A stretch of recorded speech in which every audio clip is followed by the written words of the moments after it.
আচ্ছা, প্রেম কি? প্রেম কেমন? প্রেম কেন করি?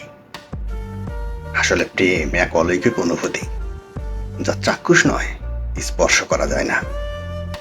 একে কেউ চেনাতে পারে না, কেউ এটি ভাঙতেও পারে না, কেউ এটিকে ছেড়ে যেতেও পারে না, এবং কেউ কখনো ভুলতেও পারে না। প্রেম এমন এক ভাব, যেখানে প্রেমিক প্রেমিকা নিজেদের প্রেমে বুঁদ হয়ে যায়।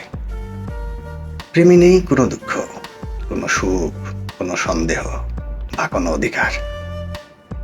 প্রেমে নেই কোনো লোভ, কোনো স্বার্থপরতা, কোনো নিয়ম, কোনো পদ্ধতি। এটি শরীর বা মনের সংযোগ নয়, বরং আত্মার এক পবিত্র স্পর্শ। প্রেম কোনো সময় বা মায়ার বন্ধনে আবদ্ধ নয়, এটি সর্বত্র বিরাজমান, নির্ভীক, বিশুদ্ধ, নির্মল এবং বিশ্বাসে পূর্ণ। জীবনের এমন এক সত্তা, যা কেবল অনুভব করা যায়। প্রেমের সত্যের স্পর্শে আমাদের জীবনকে আনন্দময় করে তোলে। আমার কাছে এই আকাশ প্রেম, এই পৃথিবী প্রেম, সূর্য, সাগর, বন, সঙ্গীত, সব প্রেম।